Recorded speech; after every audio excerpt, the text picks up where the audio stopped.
하나님의 말씀은 구약 성경입니다. 시편 37편 4절을 찾겠습니다. 시편 37편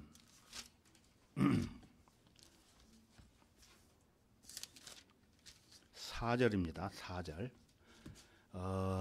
구약 성경 904페이지가 되겠습니다. 페이지 수는 시편 잠언 전도서죠. 성경책 가운데 딱 찾으면은 시편 나옵니다.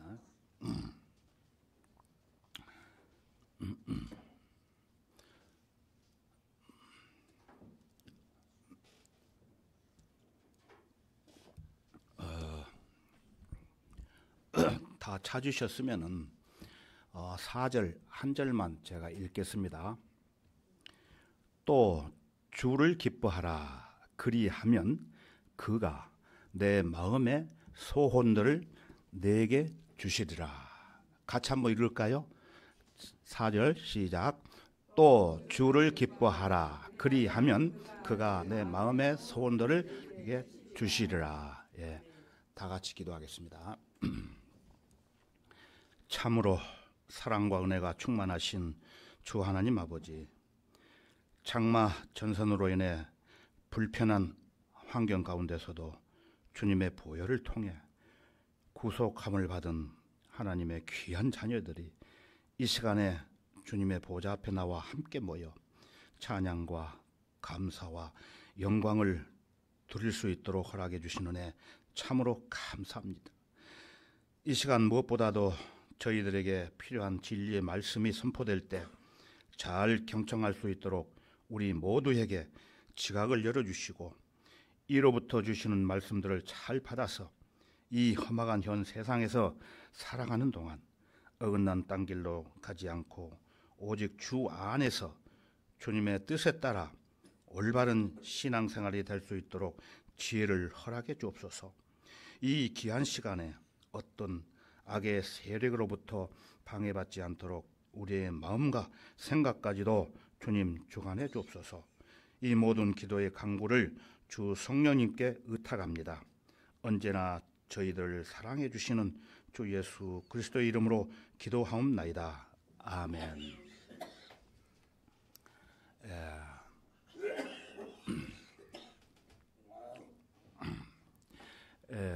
어떻게 하면 소원 성취할 수 있을까라는 제목으로 설교하겠습니다. 어떻게 하면 소원 성취할 수 있을까? 조건이 되겠죠. 성취할 수 있는 조건. 어떻게 하면 소원 성취할 수 있을까? 사람은 누구나 다 마음의 소원을 가지고 있으리라고 봅니다. 맞습니까? 우리가 이 세상에서 살면서 각자 가지고 있는 소원들이 많이 있죠.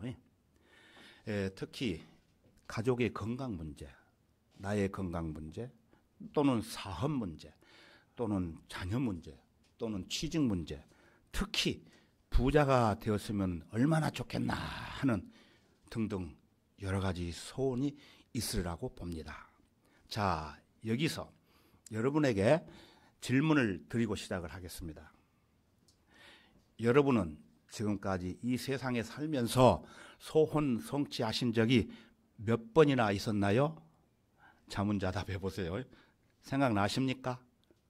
갑자기 물으니까 생각이 안 나시겠죠? 그러나 있을 겁니다. 믿는 사람이라고 해서 세상에 관한 소원이 없는 것은 아니지요.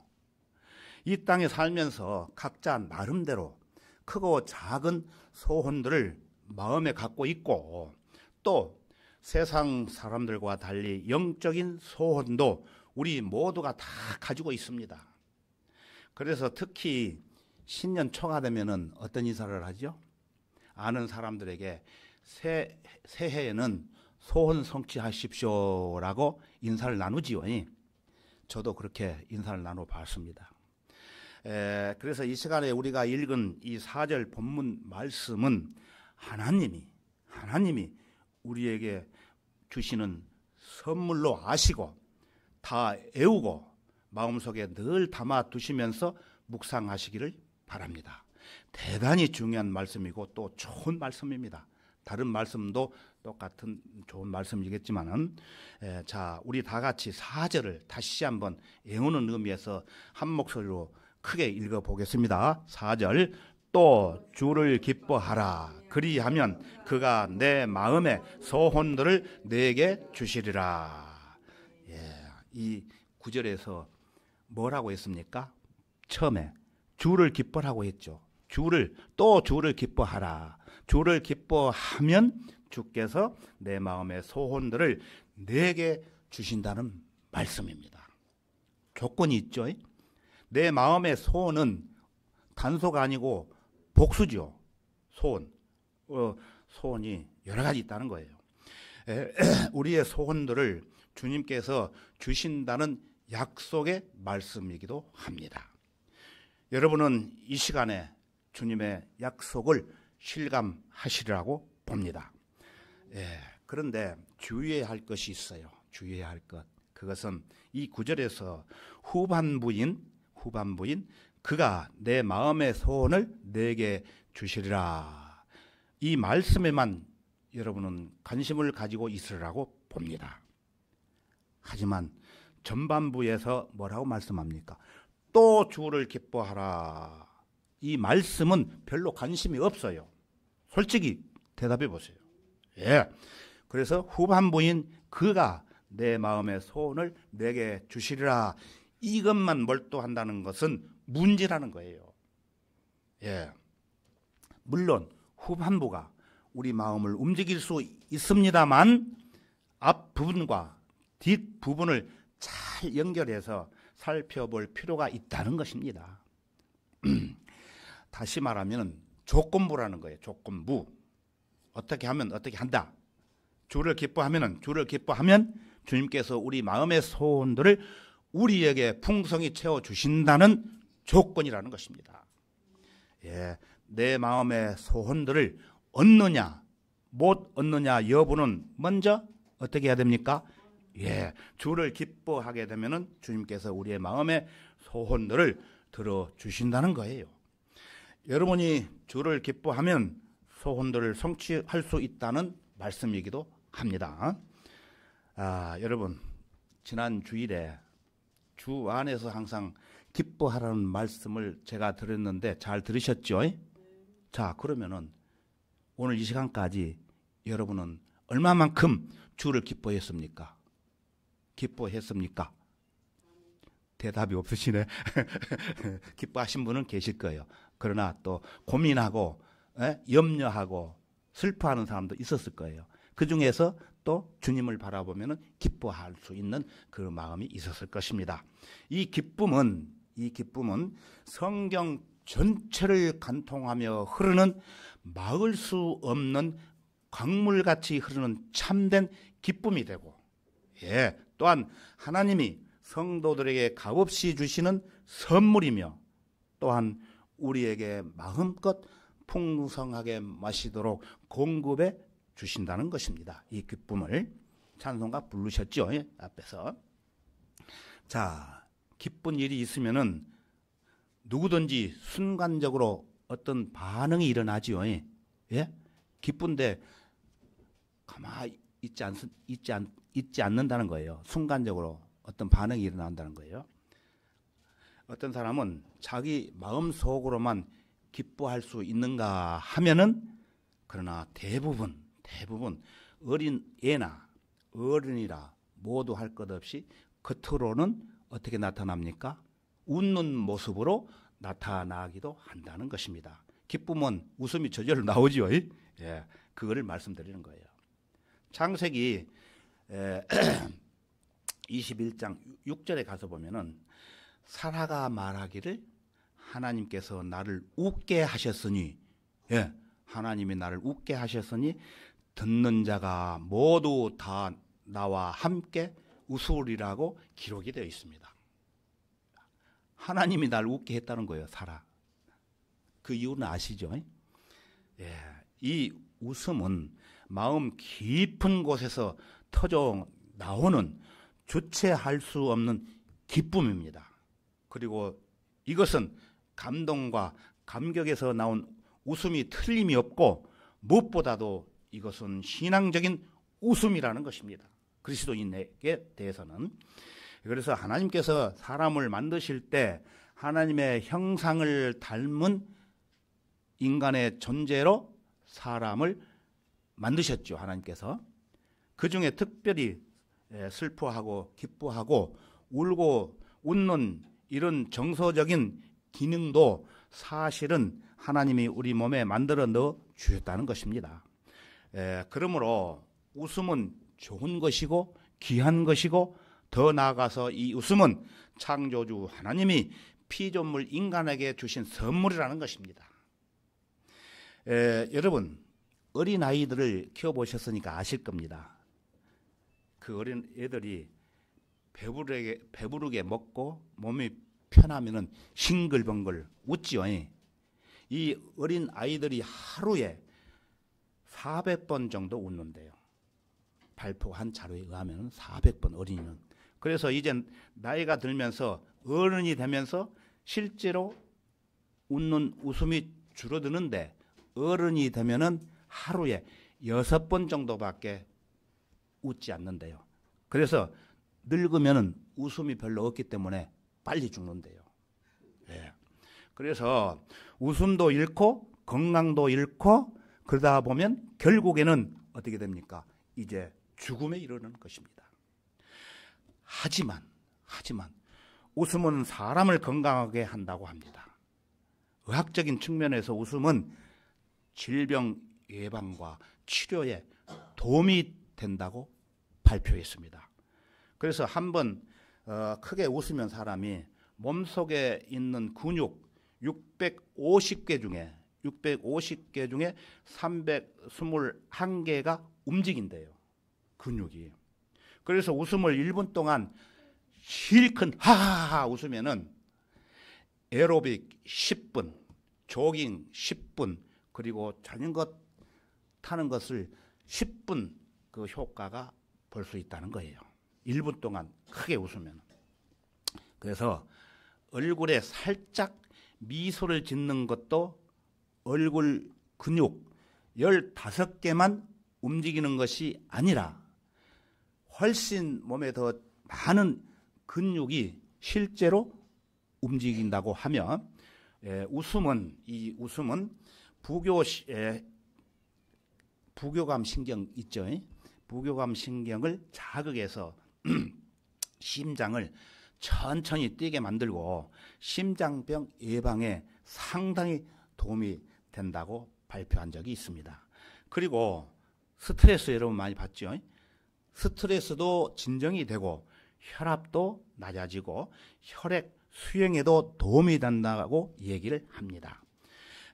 소화액 분비를 촉진을 시켜서 식욕에 도움도 주고 면역력도 높여주며 그 웃음으로 1000억 개가 되는 뇌 세포를 자극하기 때문에 사람 몸에 좋은 영향을 미친다는 것입니다. 그리고 우리가 꼭 좋아서 웃는 것만 아니라 마지못해 억지로 웃는 것도 도움이 된다는 거예요. 다른 사람 웃는데 기쁨이 없어도 그냥 따라서 웃는 마지못해 웃는 웃음. 왜냐하면은 우리 뇌는 가짜인지 진짜인지 구별을 잘 못한대요.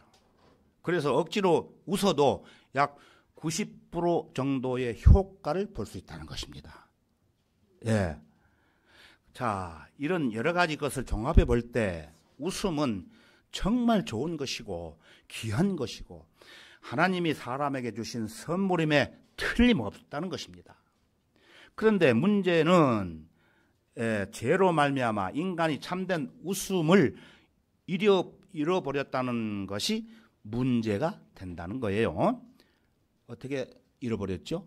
에덴 동산에서는 아담이 범죄하기 이전에 아마 정상적인 웃음이 있었을 겁니다. 그러나 범죄한 이후에 그 참된 웃음이라는 것은 실제로 잊어버리게 되었던 것입니다. 아담이 범죄한 이후에 하나님이 아담에게 내가 어디 있느냐라고 물을 때 아담은 어떻게 대답했습니까? 세 가지. 내가 벗었으므로 두려워서 숨었나이다. 이렇게 대답을 했습니다. 그 감정을 여러분 한번 생각해 보세요. 얼마나 불안하고 초조하고 두려웠으면 진정한 웃음을 잊어버렸겠습니까? 예, 이때부터 인간은 범죄로 말미암아 결국은 진정한 웃음을 잃어버렸고, 그래서 아담의 후손으로 태어난 모든 사람은, 즉 아담 안에 있는 모든 사람은 어떻게 됐습니까? 웃음을 잃어버렸던 것입니다. 자, 그러면 웃음과 기쁨을 회복할 수 있는 비결은 무엇일까요?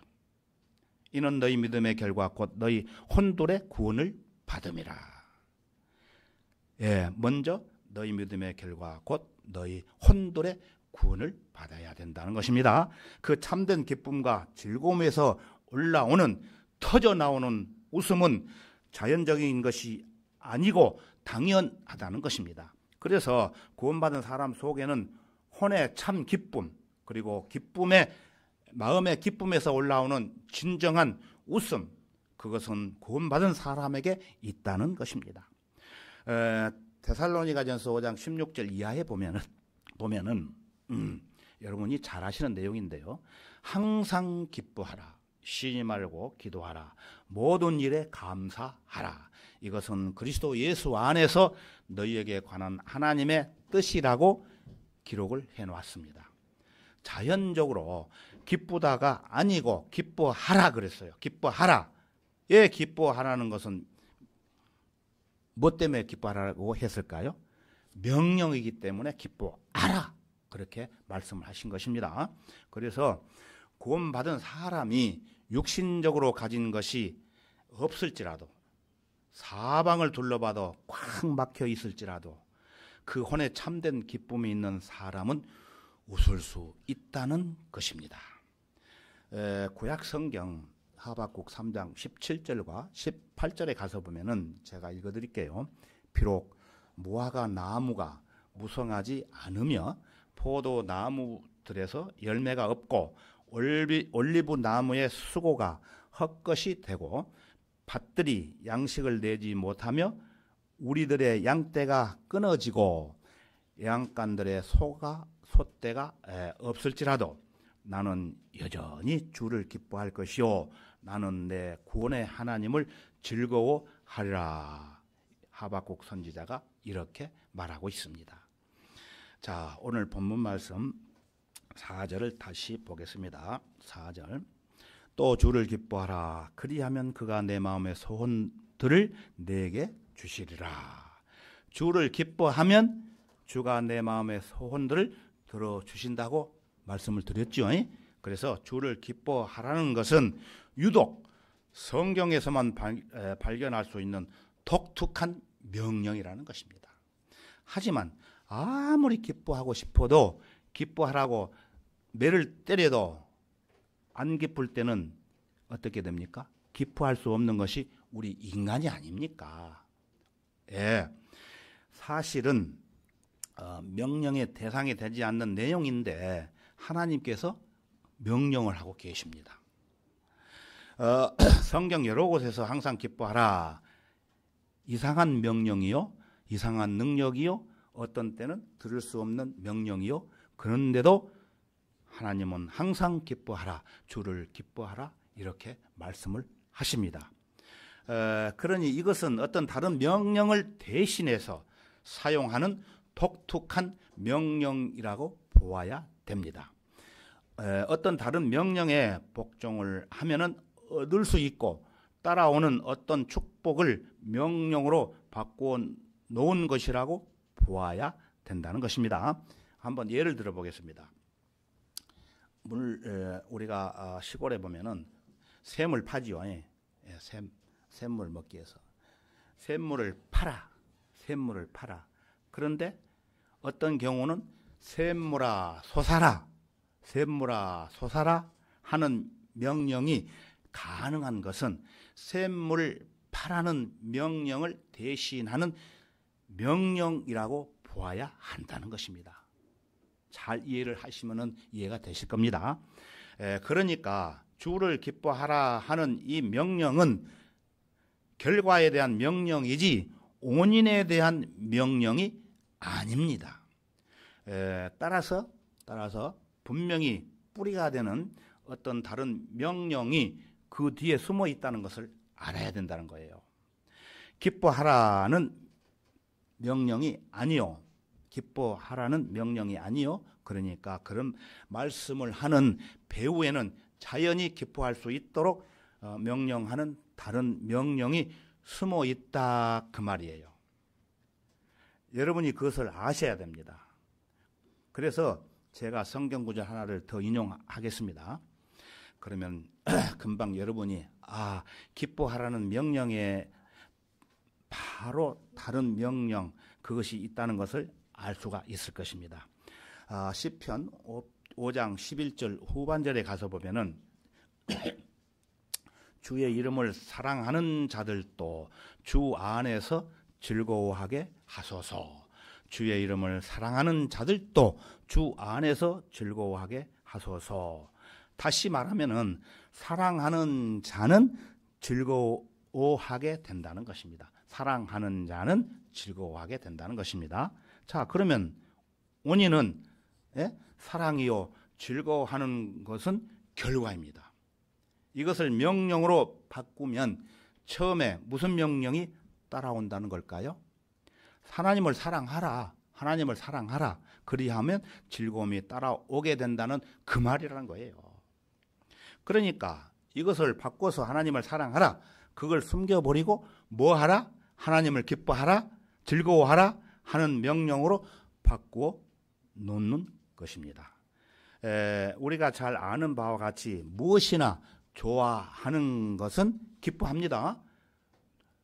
누구를 뜨겁게 사랑하면은 기뻐서 어떨 줄을 모르지 않습니까? 그래서 사랑하고 즐거워하는 것은 떼어놓을 수 없는 뿌리와 열매라는 것입니다. 그러므로 주를 사랑하라 하는 말은 주를 즐거워하라는 명령과 통하고, 주를 즐거워하라 하는 명령은 곧 주를 사랑하라 하는 명령과 같은 것으로 여러분이 이해하시면 되겠습니다. 그렇게 하지 아니하면 주를 즐거워하라는 말은 절대로 이해를 못한다는 것입니다. 주님을 사랑한다는 것, 참 이것은 놀라운 축복입니다. 예수님께서 우리 보고 얼마나 사랑하라고 하십니까? 얼마나 사랑하라고 하십니까? 예수님께서 성경에 나와 있죠. 너는 내 마음을 다하고 혼을 다하고 생각을 다하고 주 너의 하나님을 사랑하라고 부탁을 하고 계시지 않습니까? 자, 어떻게 하면은 내 마음이 즐거움으로 가득할 만큼 하나님을 사랑할 수 있을까요? 또 좋아할 수 있을까요? 여러분에게 다시 질문 드립니다. 여러분, 하나님을 사랑합니까? 예. 마음에 막 그 사랑 때문에 기쁨이 솟구쳐 오를 정도로 사랑합니까? 아멘. 요한복음 21장에 가서 보면은 예수께서 티베라 바닷가에서 고기를 잡고 있던 시몬 베드로에게 말씀하시기를 제가 읽어드릴게요. 요나의 아들 시몬아, 내가 나를 사랑하느냐고 하시니 주께서 그에게 3번이나 내가 나를 사랑하느냐고 하시니 베드로가 상심하더라. 기뻐하는 게 아니고 상심하더라. 베드로가 근심과 걱정으로 맥이 쭉 빠져 있었다는 거예요. 그리하여 주께 말씀드리기를 주여, 주께서는 모든 것을 아시며 내가 주를 사랑하는 줄 아시나이다 라고 예수님께 이렇게 말씀하시기를 하니까 어떻게 합니까? 베드로는 할 수 없이 사랑하느냐라고 하니까 이렇게 대답을 해요. 그래서 예수님께서 그에게 말씀하시기를 내 양들을 먹이라고 하시니라. 예.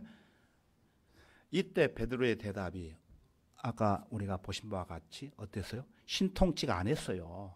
그죠? 내가 주를 사랑하는 줄 주께서 아시나이다.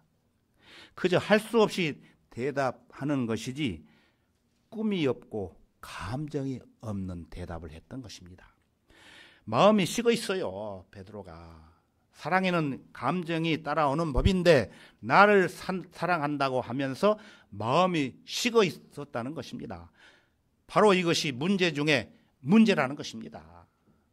사랑하는 감정이 나에게 있다면 기쁨이 따라올 텐데 하나님을 좋아하는 기쁨이 없는 것을 보니까 이것은 감정이 식어버린 건다는 거예요. 식어버렸다는 거예요. 저나 여러분이나 하나님을 사랑해야 된다는 잠재의식은 다 가지고 있어요. 사랑하고 싶은 갈망도 있고 사랑하는 것이 의무라는 것도 알고 있고 사랑하지 못하는 데 대한 죄책감도 알고 있어요. 우리 모두 그렇게 갖고 있다는 것입니다. 그래서 하나님을 사랑해 보려고 어떤 때는 기도도 좀 해보고 말씀도 읽어봅니다. 그러나 이상하게 식어진 마음이 쉽게 데워지지가 않습니다. 하나님을 기뻐하는 수준에까지 올라가지 못한다 그 말이에요. 샘은 내가 파는데 물은 솟아오르게 하지 못한다는 거예요. 즉 샘은 내가 팔 수 있지만 물이 솟아오르게 하는 건 내가 못한다는 뜻입니다. 사랑하고자 하는 의식도 있고 잠재의식도 있고 책임감도 있고 가책도 있고 그래서 성경도 보고 기도도 하지만 사랑의 샘에서 솟는 기쁨은 내가 마음대로 끌어올리지 못한다는 것 아닙니까? 이게 우리의 고민이라는 거예요. 고민. 그러니까 우리 마음의 소원이 이루어지지 아니할 때가 많지요. 자, 그러면 어떻게 하나님을 사랑하게 될까요? 사랑해야 소원이 이루어지는데 우리의 마음의 샘에서 기쁨의 샘이 어떻게 솟구쳐 오를 수 있도록 할까요? 이것이 가장 중요한 질문입니다. 어떻게 하는 것이 가능하냐? 여기에 대한 대답은 하나뿐입니다. 하나. 성령의 은혜를 받아야 합니다. 성령의 은혜. 성령의 충만함을 받아야 합니다. 하나님의 영이 우리 마음의 속에서 우리를 지배하셔야 합니다. 다시 말하면은 이로부터 오는 은혜를 받아야 한다는 것입니다. 그 이유가 뭔지 압니까? 우리 힘으로 하나님을 사랑하고 그 사랑 때문에 하나님을 즐거워하지 못하는지 아십니까? 왜 성령의 은혜, 성령의 충만함을 받아야 되는지 압니까? 성경은 이유 없는 진리를 우리에게 제시하는 법은 절대로 없습니다. 제가 그 이유를 간단하게 또 설명드리겠습니다. 우리 다 같이 베드로전서 8장, 베드로전서 1장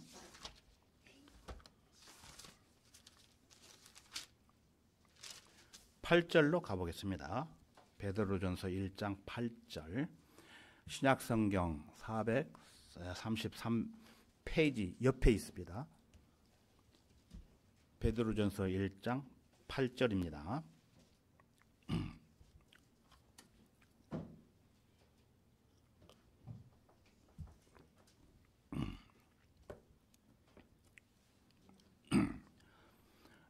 (1장 8절) 433페이지를 보십시오.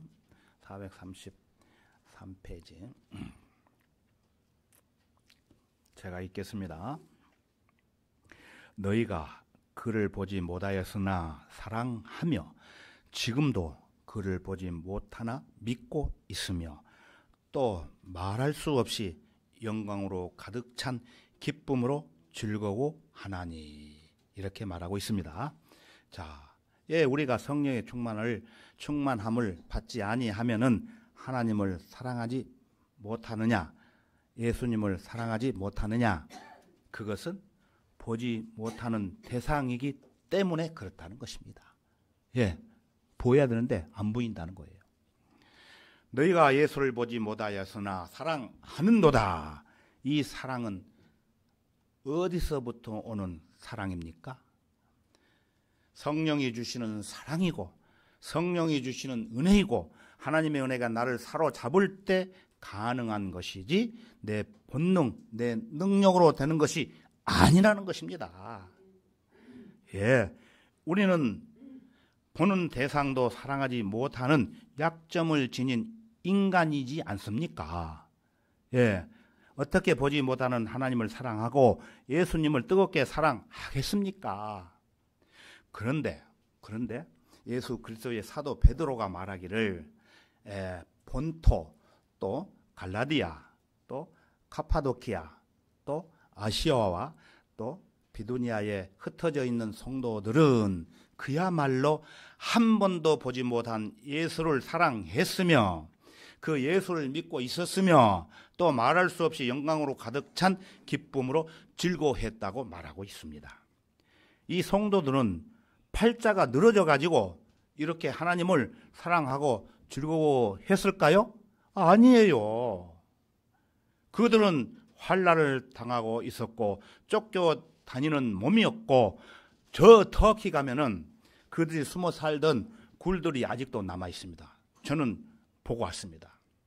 그러한 모진 고난과 고통을 당함으로 잠시 슬퍼할 수밖에 없었지만 예수 그리스도의 부활로 인하여 우리를 거듭나게 하사 산 소망을 갖게 하셨으며 산 소망 여러분 아시죠? 산 소망을 갖게 하셨으며 너희를 위하여 하늘에 썩지 않고 더럽지 않고 세잔하지 않는 유업을 간직에 두셨으니 하늘나라 간직에 두셨으니 너희는 마지막 때에 나타내려고 예비하신 구원을 얻기 위하여 믿음으로 말미암아 하나님의 능력으로 내 능력이 아니에요. 하나님의 능력으로 보호받고 있기 때문에 기뻐할 수 있다고 말하는 것입니다.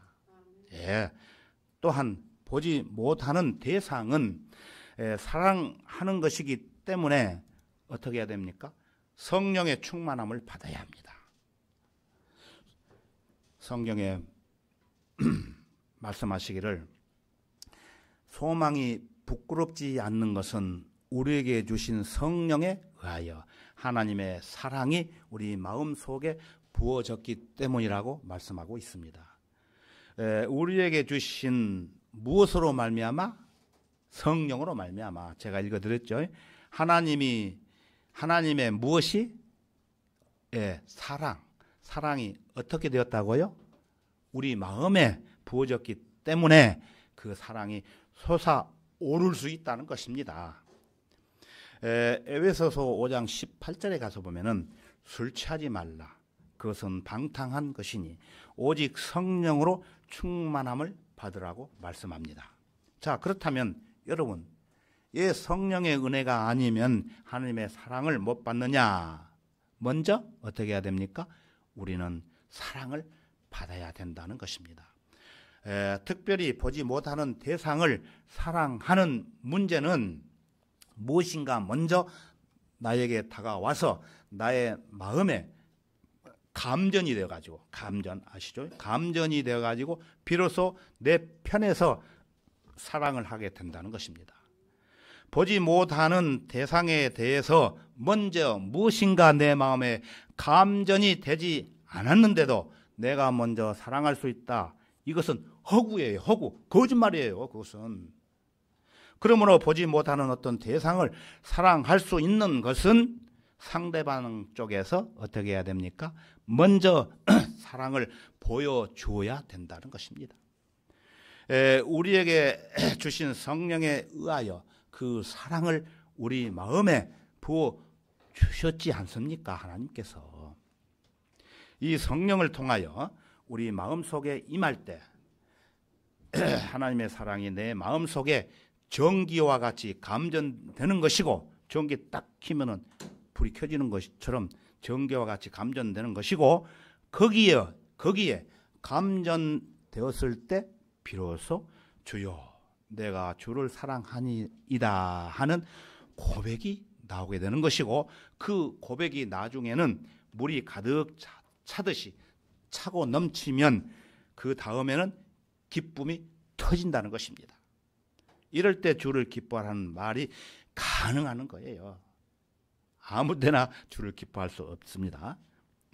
성령이 충만할 때 기뻐할 수 있다는 것입니다. 자, 여러분 어떻습니까? 저는 이 문제에 대해서 기도하기를, 하나님 나에게 성령의 충만함을 주십시오, 이렇게 기도를 자주 합니다. 그래서 성령을 통해서 하나님의 사랑이 내 마음에 가득히 부어지게 하시고, 보지 못하는 하나님을 사랑하며 지금도 그를 보지 못하나 믿고 있으며 또 말할 수 없이 기쁨으로 즐거워할 수 있도록 저를 인도해 주십시오. 하나님만 생각하면 기뻐서 춤을 추고 찬송할 수밖에 없는 내 마음이 되게 하옵소서. 그렇게 되면은 주님이 내 마음의 소원을 이루어 주신다고 약속했지 않습니까? 아까 봤죠? 약속했지 않습니까? 먼저 나에게 필요한 조건을 갖추게 해 주시옵소서. 조건. 이게 저의 기도 제목이 되고 있습니다. 여러분에게도 이렇게 똑같은 기도 제목이 필요하다고 봅니다. 우리들은 꿈속에서도 주님을 찬송할 수 있어야 합니다. 내 꿈에서도 주님을 사모하고 내 목숨이 다할지라도 주님을 사랑하고, 내가 어떤 중병으로 혼수 상태에 있을 때라도 내 자신이 주님의 이름을 부르기를 원하고, 내 자녀와 아내와 친구들이 그것의 증인이 되어주고, 내가 죽은 후에라도 내 무덤에 찾아오는 사람들이 이 사람은 정말로 주님을 사랑했다라는 말할 수 있을 정도로 나는 최고 최대의 것을 주님께 드릴 수 있는 것이 되어야 된다는 것입니다. 제 딸이 여기 있는데, 만약에 제가 아버지를 위해 가장 좋은 것을 해드리고 싶은데 무엇을 해드릴까요? 라고 묻는다면은 저는 예수님을 가장 사랑하는 것이 나한테 효도하는 것이라고 말할 수 있습니다. 만약에 하나님께서 지금 나를 하늘나라로 오라고 부르신다면은 그때 어떤 유언을 할 것인지에 대해서 종종 생각해 보는데, 여러분도 그렇지 않습니까? 주님을 더욱 사랑하라고 말할 수밖에 없는 것입니다. 우리가 어떤 재산을 많이 물려주고 잘 살게 해주는 것이 아니고, 주님을 더욱 사랑하라고 말함으로써 인해서 그 자녀가 정상적인 신앙을 할 수 있도록 만들어주는 것이 그리스도인의 기도라는 것입니다. 그러니 사랑하는 형제 여러분, 우리 마음에 있는 소원들을 이루기 위해서 먼저 어떻게 해야 됩니까? 주님을 사랑하십시오. 조용히 그 사랑을 간직하십시오. 그리고 이 소원을 주님이 이루어 주시도록 열심히 기도하십시오. 기도도 여러 가지 기도가 있지 않습니까? 내 마음의 소원을 이루도록 기도하는 것입니다. 그러나 조건부라는 것을 기억하셔야 됩니다. 조건부. 따라서 소원에 매달리는 어린애가 되지 마시고, 내 마음에 있는 소원들을 가지고 하나님 앞에 질질 짜고 울면서 매달리는 이런 애가 되지 말라는 거예요. 어린애들 보셨지 않습니까? 질질 짜고 울면은, 그것은 하나님이 해 주실 일이니까 하나님께 맡기고 우리의 소원들을 이루어 주시는 하나님께 여러분이나 저나 매달리는 자가 되어야 된다는 것입니다. 하나님께 매달린다는 말은 하나님을 사랑하고 그를 즐거워할 수 있는 사람이 되어야 된다는 것입니다. 중요한 말씀이기 때문에 계속 반복해서 제가 말씀을 드립니다.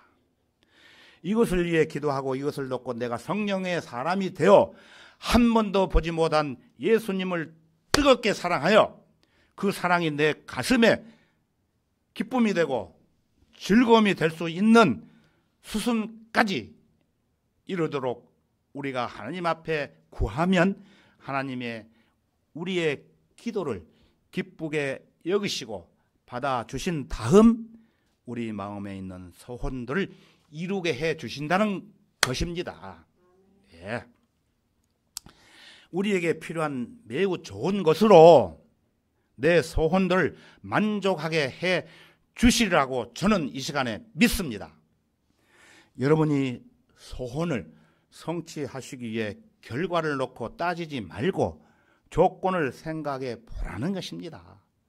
하나님을 사랑하느냐? 하나님을 사랑하기 때문에 그를 기뻐하며 즐거워하느냐? 이 질문을 여러분 마음속에 자문자답해 보시기 바랍니다. 만약에 하나님을 사랑하기보다는 먼저 은을 사랑하는 자는 은으로 만족하지 못하며 풍요를 사랑하는 자는 증식으로 만족하지 못하리라. 이것도 헛되도다라고 말씀하고 있습니다. 성경은 또 말씀합니다. 하나님께서 우리를 향해 가지신 그 사랑을 우리가 알고 또 믿었으니 하나님은 사랑이시라. 사랑 안에 거하는 사람은 하나님 안에 거하고 하나님께서도 그 사람 안에 거하시니라고 요한일서 5장에서 확실하게 말씀하고 있습니다. 여러분은 하나님의 그 크신 사랑과 은혜로 구원을 받았죠? 그리스도 예수 안에서 하나님의 고귀한 부르심의 상을 위하여 어떻습니까? 저 높은 곳을 향해 날마다 한 걸음씩 다가가고 있지 않습니까? 예, 이전에 세상 낙 기뻤어도 지금 내 기쁨은 오직 예수, 내 진정 소원은 내 구주 예수를 더욱 사랑합니다. 내 평생 소원은 내 구주 예수를 더욱 사랑할 때 주님께서 주님의 방법대로 우리 각자에게 필요한 만큼 또한 믿음의 분량만큼 풍성하게 우리에게 소원을 이루어 주시리라고 믿습니다. 예, 다 같이 기도하겠습니다.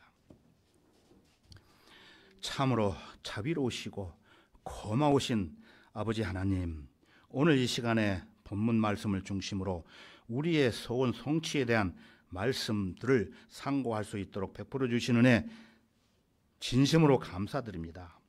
무엇보다도 우리 눈으로 주님을 직접 볼 수 없지만 우리 각자 마음속에 부어주신 성령님을 통해 하나님을 사랑하고 예수님을 뜨겁게 사랑한다면 그 사랑이 내 마음에 기쁨이 되고 즐거움을 느낄 때 각자 믿음의 분량만큼 그 소원들을 풍성하게 부족함이 없이 이루어 주신다는 말씀을 우리 모두가 믿게 되었습니다.